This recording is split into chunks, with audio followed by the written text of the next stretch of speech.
अथ प्रथमोऽध्यायः। धृतराष्ट्र उवाच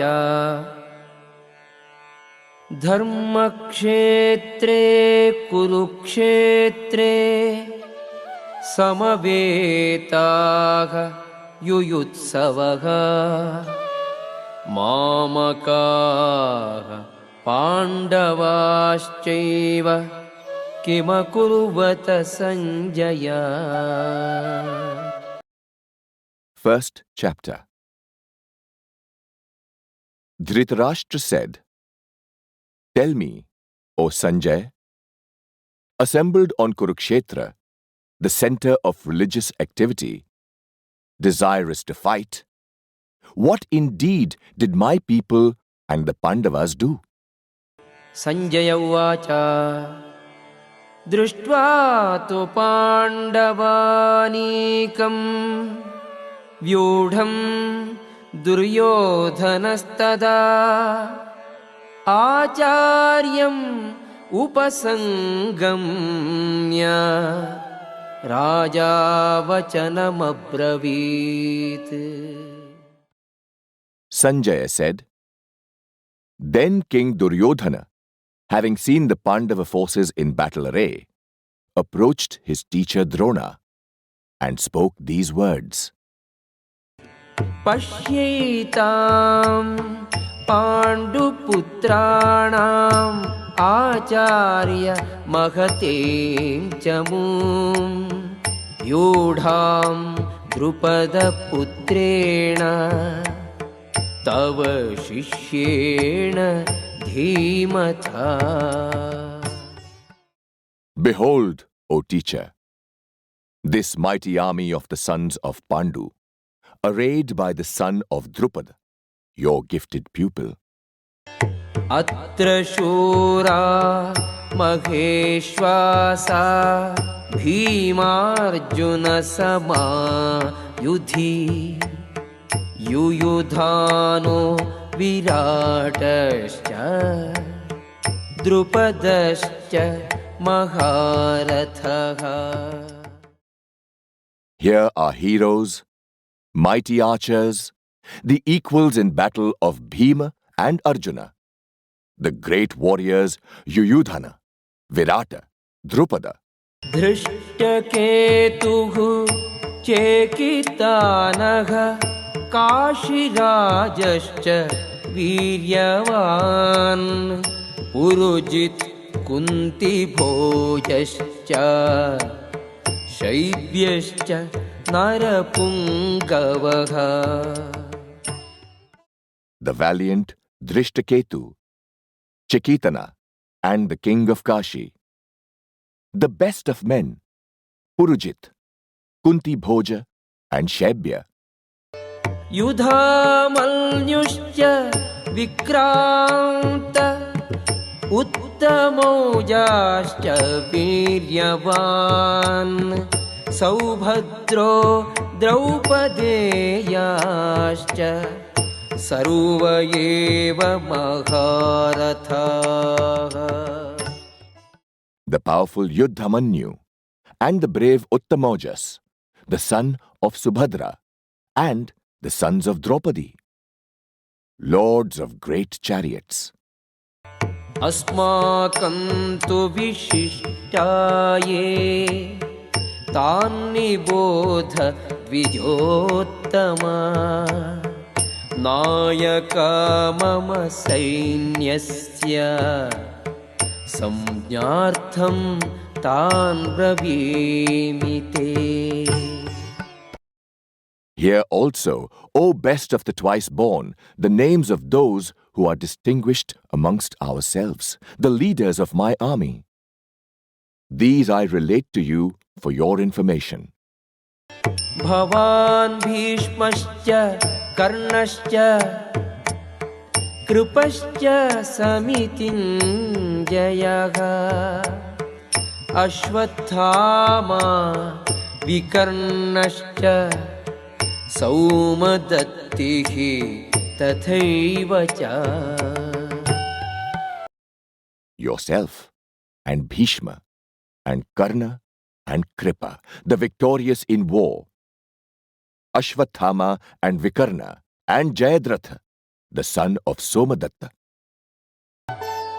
अन्ये च बहवः शूराः मदर्थे त्यक्तजीविताः नानाशस्त्रप्रहरणाः सर्वे युद्धविशारदाः. And many other heroes also, well skilled in fight and armed with many kinds of weapons, are here determined to lay down their lives for my sake. अपर्याप्तं तदस्माकं बलं भीष्माभिरक्षितं पर्याप्तं त्विदमेतेषां बलं भीमाभिरक्षितम्. This our army defended by Bhishma is impossible to be counted. But that army of theirs, defended by Bhima, is easy to number. अयनेषु च सर्वेषु यथा भागम् अवस्थिताः भीष्ममेवाभिरक्षन्तु भवन्तः सर्व एव हि.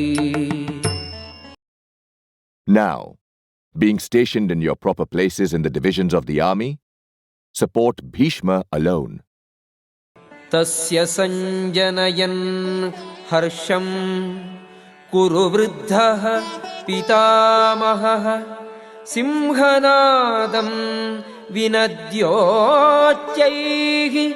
शङ्खं दद्मौ प्रतापवान्.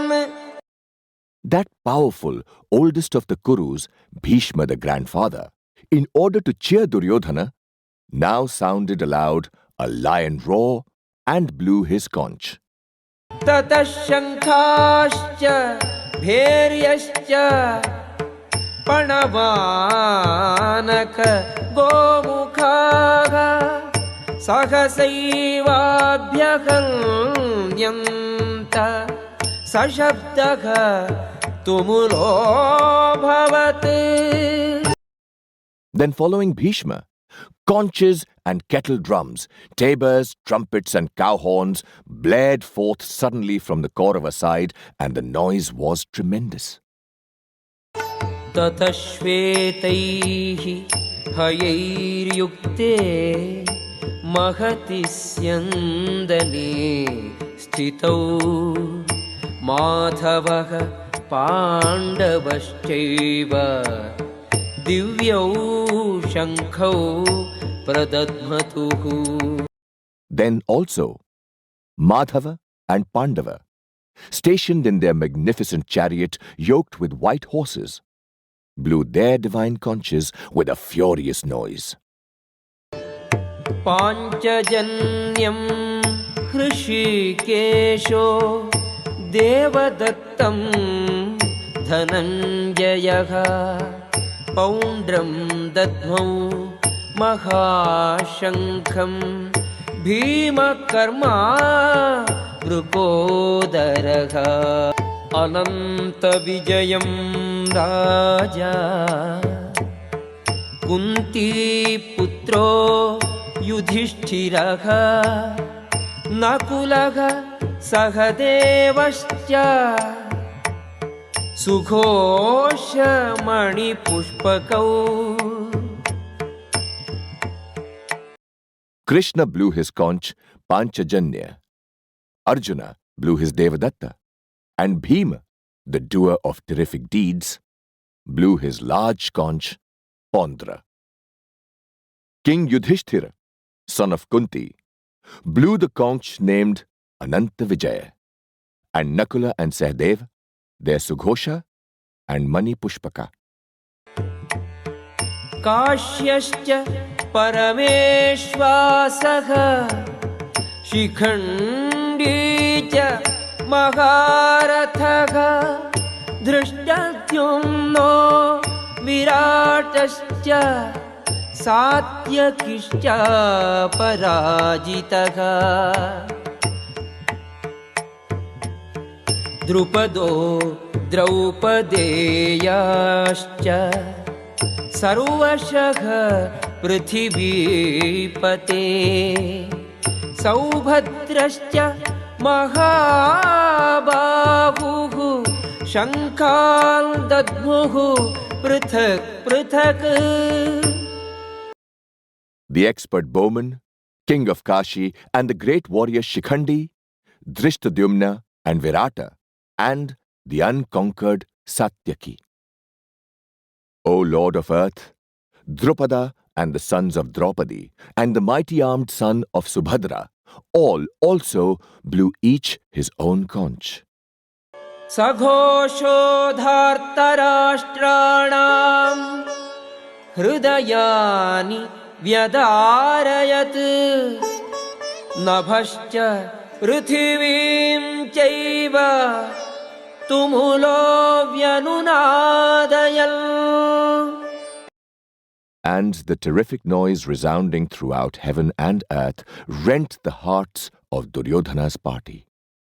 अथ व्यवस्थितान् दृष्ट्वा धार्तराष्ट्रान् कपिध्वजः प्रवृत्ते शस्त्रसम्पाते धनुरुद्यम्य पाण्डवः हृषीकेशं तदा वाक्यम् इदम् आह महीपते.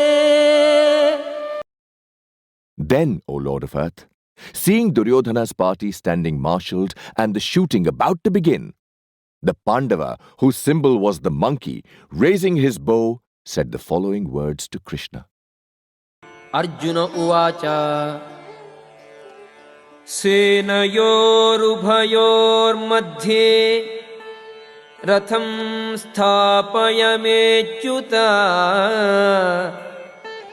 यावदेतान्निरीक्षेऽहं योद्धुकामान् अवस्थितान्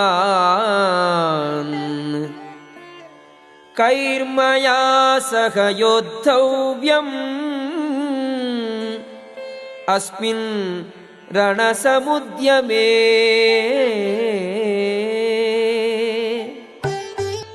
योत्स्यमानान् अवेक्षेऽहं ययेतेऽत्र समागताः धार्तराष्ट्रस्य दुर्बुद्धेः युद्धे प्रियचिकीर्षवः. Arjuna said, Place my chariot, O Krishna, between the two armies, that I may see those who stand here prepared for war. On this eve of battle, let me know with whom I have to fight. For I desire to observe those who are assembled here for fight, wishing to please the evil-minded Duryodhana by taking his side on this battlefield. Sanjaya uvacha एवमुक्तो हृषीकेशो गुडाकेशेन Bharata सेनयोरुभयोर्मध्ये स्थापयित्वा रथोत्तमम्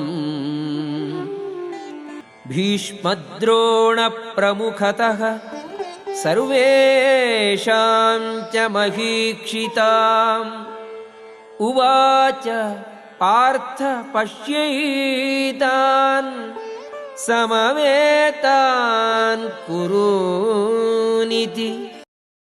Sanjaya said, Urged thus by Arjuna, Krishna drove that grandest of chariots to a place between the two hosts, facing Bhishma, Drona, and all the rulers of the earth, and then spoke thus. Tatra pashya sthitan parthah pitrnath pitamahan acharyan matulan bhratrin putran pautran sakhim statha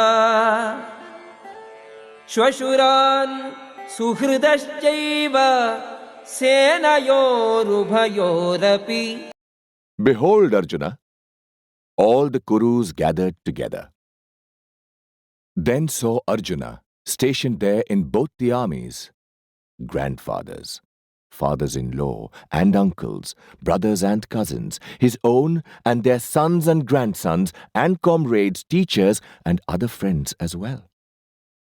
Tan samikshya sa kaunteyah sarvan bandhun avasthitan kripaya paraya vishto vishidan idamabravit. Then he, the son of Kunti, seeing all those kinsmen stationed in their ranks, spoke thus sorrowfully, filled with deep compassion. Arjuna uvacha drishtvaimam swajanam Krishna yuyutsum samupasthitam sidanti mama gatrani mukham cha parishushyati. Arjuna said, Seeing, O Krishna, these my kinsmen gathered here, eager for fight, my limbs fail me, and my mouth is parched up. Vepatuscha sharire me romaharshascha jayate gandivam sramsate hastat tvakjaiva paridakhyate. I shiver all over, and my hair stands on end. The bow Gandiva slips from my hand, and my skin burns. Na cha shaknomi avasthatum भ्रमति वच मे मनः निमित्तानि च पश्यामि विपरीतानि Keshava. Neither, O Krishna, can I stand upright. My mind is in a whirl, and I see adverse omens. न च श्रेयोनुपश्यामि हत्वा स्वजनम् आघवे न काङ्क्षे विजयं कृष्णा न च राज्यं सुखानि च. किन्नो राज्येन गोविन्द किं भोगैः जीवितेन वा येषामर्थे काङ्क्षितं नो राज्यं भोगाः सुखानि च. त इमेव स्थिता युद्धे प्राणां त्यक्त्वा धनानि च. आचार्याः पितरः पुत्राः तथैव च पितामहाः मातुलाः श्वशुराः पौत्राः श्यालाः सम्बन्धिनस्तथा एतान्न हन्तुमिच्छामि घ्नतोऽपि मधुसूदन. अपि त्रैलोक्यराज्यस्य हेतोः किं नो मही कृते निहत्य धार्तराष्ट्रान्नः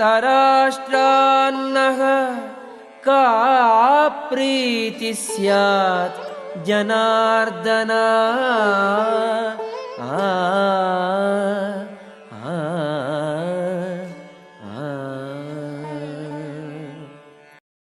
Neither, O Krishna, neither victory nor empire, nor yet pleasure.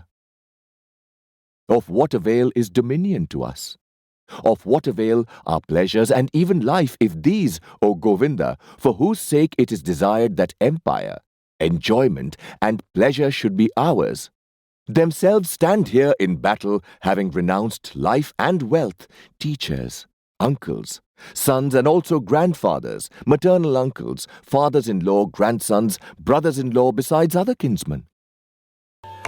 पापमेवाश्रयेदस्मान् हत्वैतान् आततायिनः तस्मान्नार्हा वयं हन्तुं धार्तराष्ट्रान् स्वबान्धवान् स्वजनं हि कथं हत्वा सुखिनः स्याम माधव यद्यप्येते न पश्यन्ति लोभोपहत चेतसः कुलक्षयकृतं दोषं मित्रद्रोहे च पातकम् कथं न ज्ञेयम् अस्माभिः पापादस्मात् निवर्तितुं कुलक्षयकृतं दोषं प्रपश्यद्भिः जनार्दन कुलक्षये प्रणश्यन्ति कुलधर्माः सनातनाः धर्मे नष्टे कुलं कृत्स्नम् अधर्मोऽभिभवत्युता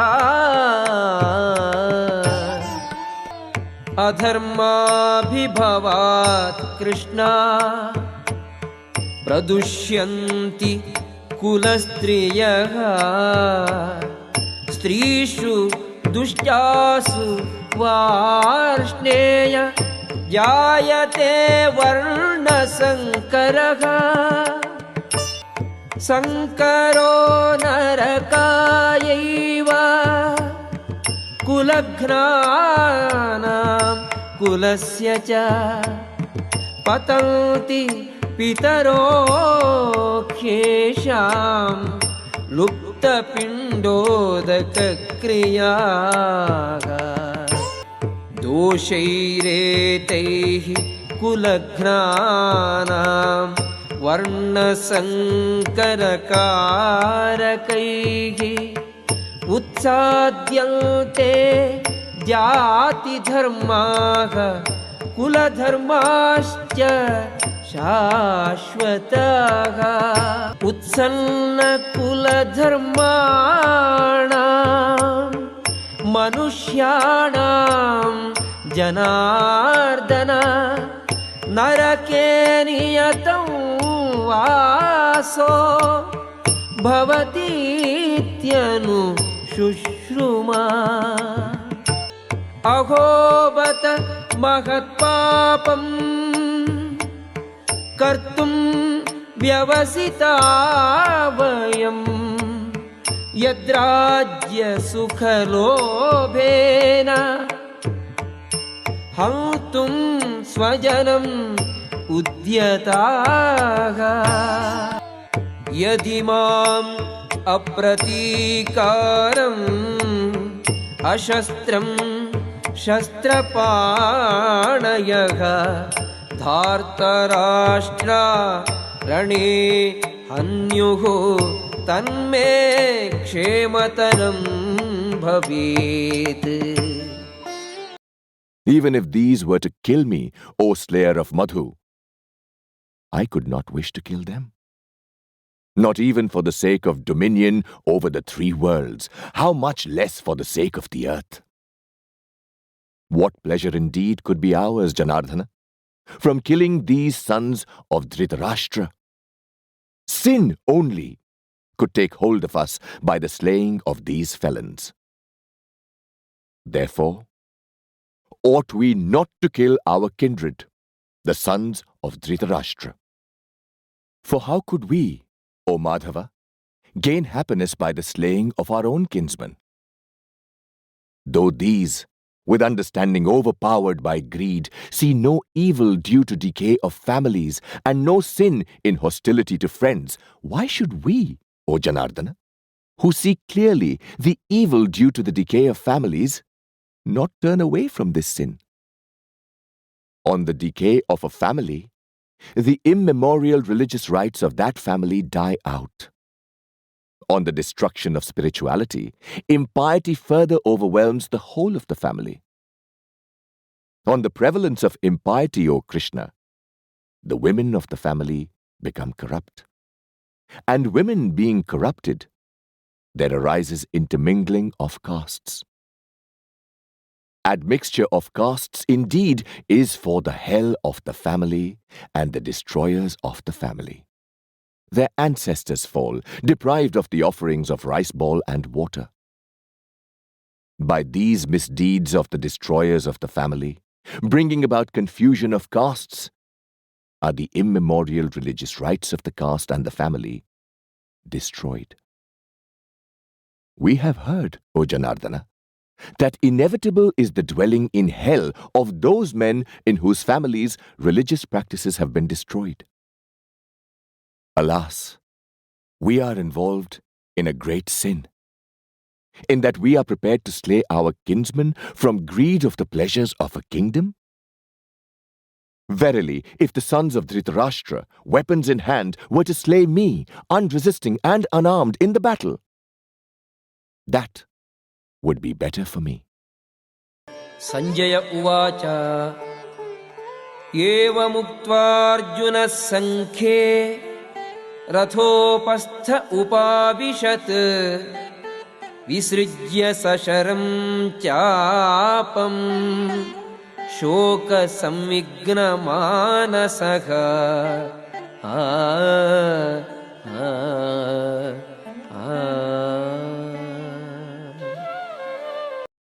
Sanjaya said, speaking thus in the midst of the battlefield, Arjuna, casting away his bow and arrows, sank down on the seat of his chariot, with his mind distressed with sorrow. Om Tassaditi Srimad Bhagavad Gitasu Upanishatsu Brahma Vidyayam Yoga Shastre Shri Krishna Arjuna Samvade Arjuna Vishada Yogo Nama Prathamodhyayaha.